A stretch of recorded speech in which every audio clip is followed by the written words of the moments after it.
Breaking news. నిన్న విజయనగరం జిల్లాలో ఘోర రోడ్డు ప్రమాదం చోటు చేసుకుంది. ఈ ఘోర రోడ్డు ప్రమాదంలో 4 మృత్యువాత పడ్డారు. ఆ ప్రమాదం తాలూకు దృశ్యాలు సీసీటీవీలో రికార్డ్ అయ్యాయి.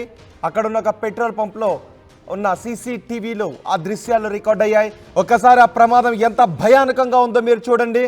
అక్కడ వర్షం పడుతోంది, రోడ్డు అంతా చిత్తడిగా ఉంది, వేగంగా ప్రమాదానికి గురైన కారు వస్తూ ఉంది. ఒకసారి ఆ దృశ్యాలు చూడండి. ప్రమాదానికి గురైన కారు వచ్చి అదుపు తప్పింది, డివైడర్ను ఢీ కొట్టింది, వరుసగా పల్టీలు కొట్టుకుంటూ అటువైపు వెళ్ళిపడింది. చూడండి, ఒకసారి వేగంగా వచ్చిన కారు ఒక్కసారిగా డివైడర్ను కొట్టడంతో రివర్స్ తిరిగిపోయింది. చుట్టూ తిరుగుతూ గిరగిర తిరుగుతూ ఆ కార్ డివైడర్ను దాటి అటువైపు వెళ్ళింది, మరో సైడ్కి వెళ్ళి పట్టడంతో ఒకసారి చూడండి ఆ దృశ్యాలు. ఆ దృశ్యాలు ఒకసారి చూడండి. రెడ్ సర్కిల్లో కన్ను రెప్ప వేసే లోపు ఆ కారు వెళ్ళిపోయింది. అంత వేగంగా వెళ్ళింది. ఏదో ఒక జెట్ స్పీడ్తో వెళ్తున్నంత వేగంగా ఆ కారు వెళ్తూ ఉంది. అక్కడ చిత్తడిగా ఉంది. ఆ పక్క నుంచి కొంతమంది బైకులు కూడా వెళుతూ ఉన్నాయి. నిజానికి అటువైపు వెళ్ళిన తర్వాత అటు ఒక లారీ వస్తుంది. అప్పటికే ఆ కారులో ఉన్న వాళ్ళకి చాలా గాయాలయ్యాయి. కానీ అటు వెళ్ళి రోడ్డు మధ్యలోకి వెళ్ళేసరికి, వేరే రోడ్లోకి వెళ్ళి మధ్యలోకి వెళ్ళేసరికి అటువైపు నుంచి ఒక లారీ వస్తుంది. ఆ లారీ వచ్చి ఈ ప్రమాదానికి గురైన కారును ఢీ కొట్టింది. దీంతో ప్రమాద తీవ్రత మరింత పెరిగింది. కారు నుజ్జు అయిపోయింది. ఆ కారులో ఉన్న 4 వ్యక్తులు చనిపోయారు. ఒకవేళ వెనక ఇంకో కారు వస్తుంది చూసారా, ఒకవేళ టైమింగ్ ఆ కారు లేకపోతే ఇంకొక బైక్ ఏదైనా ఢీకొంటే ఈ ప్రమాద తీవ్రత మరింత పెరిగి ఉండేది. వేరే వాళ్ళు కూడా ప్రమాద బారిన పడి ఉండేవారు. నిజానికి అది హైవేనే. నేషనల్ హైవేస్ మీద మనకి గరిష్ట వేగం 80 కిలోమీటర్లు మాత్రమే. 80 కిలోమీటర్ల కంటే అక్కడ 120, 150, 160 కిలోమీటర్ల వేగంతో కార్లను తోలుతూ ఉన్నారు. ఖచ్చితంగా ఆ కారు వేగాన్ని మనం అంచనా వేయవచ్చు. మితిమీరిన వేగంతో ఆ కారు వెళుతోందని అంచనాకి అర్థమవుతుంది మనకి. చూడండి, ఒకసారి చిత్తడిగా ఉంది, వర్షం పడుతుంది, సైక్లోన్ ఎఫెక్ట్ ఉంది. ఇప్పుడు ఏమీ అనలేము నిజానికి, ఎందుకంటే వాళ్ళు దురదృష్టవశాత్తు మృత్యువాత పడ్డారు, చనిపోయారు. కానీ నేను ఎందుకు పదే చెప్తున్నాను అంటే, రోడ్లపైన వేగంగా వెళ్ళే వాళ్ళందరూ దయచేసి మితిమీరిన వేగంతో వెళ్ళకండి. ప్రమాదం జరిగింది అంటే దాని పర్యవసానం ఎంత భయానకంగా ఉంటుందో ఇప్పుడు మీరు ఆర్టీవీ స్క్రీన్ పైన మొదటి బాక్స్లో చూస్తున్నారు.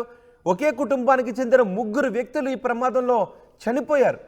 ఈ ప్రమాదానికి కారణం అతి వేగంగా వెళ్తూ డివైడర్ ఢీ కొట్టి అటువైపుకి వెళ్ళిపడ్డారు. చాలా సందర్భాల్లో మనం చూసాం ఇలాంటి ప్రమాదాలు జరిగాయి.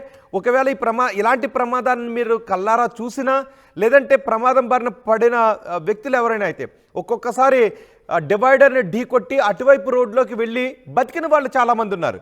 అప్పుడు అనుకుంటూ ఉంటారు, అమ్మో అటువైపు ఎవరు రాలేదు, వేరే వెహికల్ రాలేదు కాబట్టి ఆ ప్రమాదం బారిన పడలేదు, ప్రాణాలతో బయటపడ్డామని చాలాసార్లు అనుకుని ఉంటారు. మీరు అలాంటి ప్రమాదాల్ని వీడియోలో చూసుండొచ్చు, ప్రత్యక్షంగా చూసుండొచ్చు, ప్రమాదం బారిన పడిన వ్యక్తులు కూడా చాలామంది ఉండొచ్చు.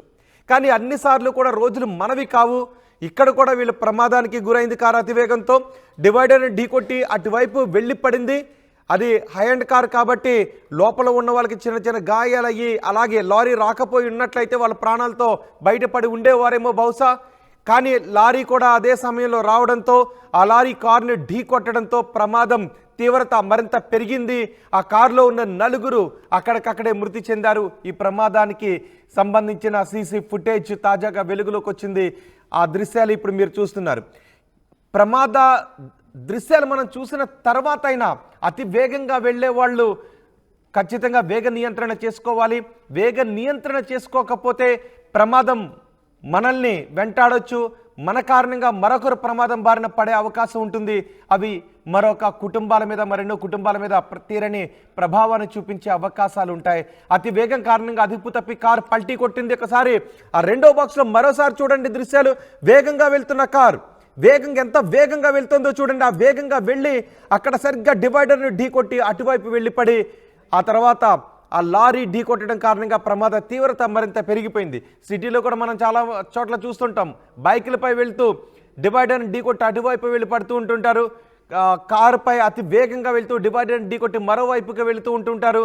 లేదా చెట్ల పొదల్లోకో రోడ్డు పక్కకో దూసుకు వెళ్ళిపోయి ప్రాణాలతో బయటపడ్డ సందర్భాలు కూడా ఉన్నాయి. కానీ అన్నిసార్లు సమయం మనది కాదు, అన్నిసార్లు కూడా సేఫ్గా ఉంటాం ప్రమాదాల నుంచి అని అనుకోవటానికి అవకాశం లేదు. తీవ్రత, ప్రమాద తాలూకు విషయం ఎంతటి భయానకంగా ఉంటుందో, ఒక ప్రమాదం మిగిల్చే విషయం ఎంత భయానకంగా ఉంటుందో ఈ దృశ్యాలు చూసిన తర్వాత మనకి అర్థమవుతోంది. ఒకసారి మా ప్రతినిధి రాజేష్ కూడా మనకు అందుబాటులో ఉన్నారు పూర్తి సమాచారం అందించడానికి. రాజేష్, పూర్తిగా అతి వేగమే ఈ ప్రమాదానికి కారణమా ఆ దృశ్యాలు చూసిన తర్వాత? ఎస్ రోహిత్, ఈ రోజు నిన్న జరిగినటువంటి ఈ ప్రమాదాన్ని చూస్తూ ఉంటే ఖచ్చితంగా అతి వేగమే ఈ రోజు ఆ నలుగురు ప్రాణాలు అయితే తీసిందని మాత్రం ఖచ్చితంగా మనం చెప్పొచ్చు. అయితే నిన్న జరిగినటువంటి ఆ ప్రమాదాన్ని చూస్తూ ఉంటే మాత్రం ఈ రోజు మితిమీరినటువంటి వేగంతో ప్రయాణమే ఈ రోజు ఆ నలుగురిని కూడా ప్రాణాలు తీసినటువంటి నేపథ్యం కూడా ఉందని ఖచ్చితంగా చెప్పొచ్చు. ఏదైతే ఆ ప్రమాదం జరిగినటువంటి ఆ ప్రాంతానికి సంబంధించిన పెట్రోల్ బంక్ ఉన్నదో, ఆ పెట్రోల్ బంక్ నుంచి వచ్చినటువంటి విజువల్ లో మనకి చాలా నీట్ గా కనిపిస్తుంది. కారు అనేది ఎంత స్పీడ్ గా వచ్చిన తర్వాత ఏదైతే శ్రీకాకుళం వైపు నుంచి విశాఖపట్నం వైపు వెళ్తున్న సమయంలో ఒక్కసారిగా అయితే మాత్రం అదుపు తప్పి ఇక్కడ కొంతమంది అయితే టైర్ పేలిందని కొంతమంది చెప్తున్నారు.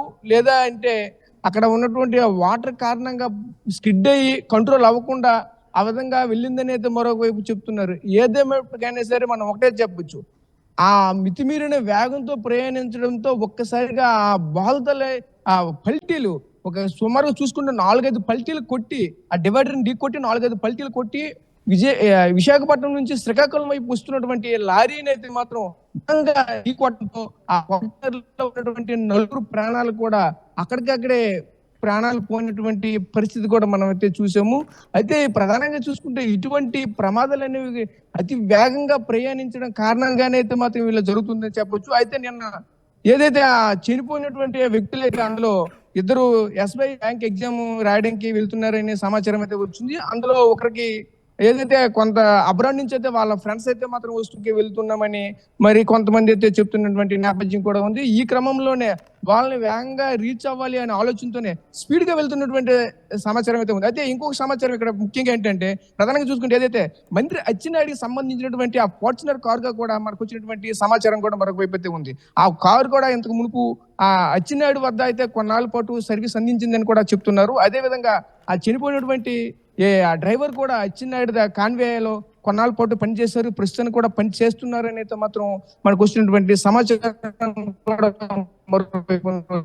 అయితే అంత ఎక్స్పీరియన్స్ ఉన్నటువంటి వ్యక్తిని కూడా ఈ రోజు కనీసం కారు అదుపు చేయలేక పరిస్థితి మాత్రం ఉందైతే ఎంత స్పీడ్ గా వచ్చారో దాన్ని బట్టి అయితే మనం అర్థం చేసుకోవచ్చు. ఈ రోజు మితిమీరిన వేగం వల్లే ఈ రోజు ఆ నలుగురు ప్రాణాలకు మాత్రం పూర్తిగా గాలిలో కలిసిపోయినటువంటి పరిస్థితి మాత్రం ఉంది. ఈ రోజు చూసుకుంటే ఆ కుటుంబం అంతా కూడా అగమ్య గోచరంగా అయితే ఉంది. అయితే ఒకే కుటుంబానికి చెందినటువంటి కొడుకు, కోడలు ఇద్దరు కూడా ఒకే కుటుంబంలో ఈ మధ్య కాలంలోనే పెళ్లి కూడా అయ్యిందని మనకు వచ్చినటువంటి సమాచారం. అయితే ఏంటి యాక్సిడెంట్ అవడం పట్లయితే మాత్రం ఒక విధంగా ఆ కుటుంబానికే కాదు, యావత్ ఈ రోజు శ్రీకాకుళం జిల్లా వ్యాప్తంగా కూడా చాలా విచారకరంగా ఉన్నటువంటి పరిస్థితులు కూడా ఉంటున్నాయి. రోహిత్, రైట్ రాజేష్, విజయనగరం జిల్లాలో నిన్న జరిగిన ఘోర ప్రమాదం తాలూకు దృశ్యాలు అవి. ఆ దృశ్యాలు సీసీటీవీలో రికార్డ్ అయ్యాయి. ఆ దృశ్యాలు ఇప్పుడు మీరు చూస్తున్నారు ఎంత భయానకంగా ఉన్నాయో. ఒకే కుటుంబానికి చెందిన 3 చనిపోయారు, మొత్తం 4 ఈ ప్రమాదంలో చనిపోయారు. విజయనగరం నుంచి శ్రీకాకుళం నుంచి విజయనగరం మీదుగా విశాఖపట్నం వెళుతూ ఉన్న సమయంలో విజయనగరంలో ఈ ప్రమాదం చోటు చేసుకుంది. విశాఖపట్నం వెళ్తున్న కారు అదుపు తప్పి పల్టీలు కొట్టి 4-5 పల్టీలు కొట్టి డివైడర్ దాటి విశాఖ నుంచి శ్రీకాకుళం వెళ్లే రూట్లో అవతల రోడ్లోకి వెళ్ళి పడడంతో ఆ రోడ్లో ఒక లారీ వెళుతోంది. ఆ లారీ కారును ఢీ కొట్టడంతో ప్రమాద తీవ్రత మరింత పెరిగింది. ఆ వెనకే మరో కారు వస్తుంది చూసారా, ఆ కారుకి ప్రమాదం త్రిటిలో తప్పింది. లేదంటే ఆ కారులో ఒక చిన్న రెప్పపాట్లో ఆ కారు ఉన్నట్లయితే ప్రమాద తీవ్రత ఇంకెంత భయం.